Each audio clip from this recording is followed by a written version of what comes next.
আমরা এখন আছি সেরাদ্বীপের কাছাকাছি। আমরা সেরাদ্বীপ দেখতে পারি নাই, কারণ এখন নিষেধ।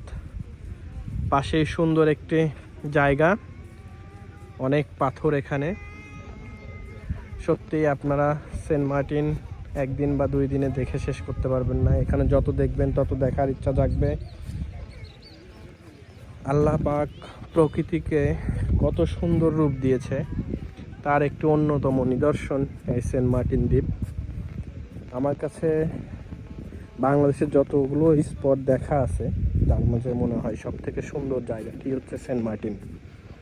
আপনারা যারা আসতে চান তারা ডিসেম্বর, জানুয়ারি, ফেব্রুয়ারি 3 মাস এখনকার নিয়ম অনুযায়ী আসা যায়, আর থাকা যায় শুধুমাত্র ডিসেম্বর আর জানুয়ারি। তো সামনেই জানুয়ারি শেষ হয়ে যাচ্ছে এবং সেন্ট মার্টিনে থাকার সময় শেষ। সুতরাং পরের সিজনে আপনাদেরকে আসতে হবে। আসার ক্ষেত্রে অবশ্যই সাবধানতা অবলম্বন করবেন। কিছুদিন আগে থেকেই আপনারা টিকিট বুক করে রাখবেন, প্লাস আপনাদের যে আনুষঙ্গিক হোটেল বা রিসোর্ট যেখানে থাকবেন সাধ্যের মধ্যে, সেই জায়গাগুলো সিলেক্ট করে রাখাটাই আমার কাছে মনে হয় উত্তম। আপনি এখানে লো কোয়ালিটি থেকে হাই কোয়ালিটির সমস্ত ধরনের রিসোর্টই পাবেন। আপনার যে প্রয়োজন অনুসারে আপনি রিসোর্ট বুক দিবেন।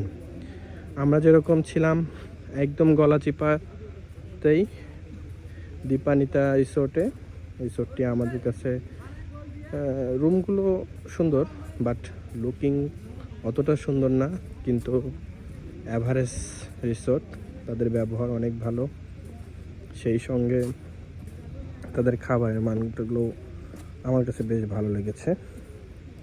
আপনারা চাইলে সেখানেও থাকতে পারেন।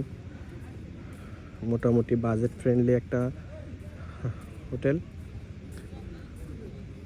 আমরা এখানে 2 নাইট 3 ডেজ স্টে করব। পাশাপাশি আমরা কক্সবাজারেও থাকব। তবে আপনারা যারা সেন্ট মার্টিন আসবেন, সেন্ট মার্টিন একটু সময় নিয়ে আসবেন। আমার কাছে মনে হয় কক্সবাজার সময় কম দিয়ে সেন্ট মার্টিনে আপনার সময়টা বেশি ক্ষেপণ করলে অনেক সুন্দর লাগবে। এই জায়গাটা আসলে অসাধারণ। এখানে সুন্দরবনের ফিলিংসও পাবেন। ম্যানগ্রোভ দেখা যাচ্ছে, শিকড় বের হয়ে আছে, দেখতে সত্যি খুব সুন্দর লাগছে। যারা এদিকে আসতে চান তারা আসতে পারবেন। আমরাও সকালবেলা থেকে হাঁটছি আর হেঁটে হেঁটে সব কিছু দেখার চেষ্টা করছি।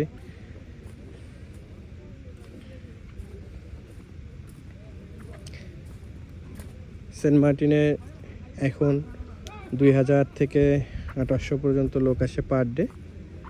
এটা এখন সরকার নির্ধারিত নিয়মে চলে যে যত সংখ্যক আপনার পর্যটক বেঁধে দেওয়া আছে, এর বাইরে আসার কোনো সুযোগ নেই। তো সুতরাং যারা আসতে চান তারা আগে থেকেই বুক করে রাখবেন। পরের ভিডিওতে ডিটেইলসে কথা হবে। ধন্যবাদ সবাইকে।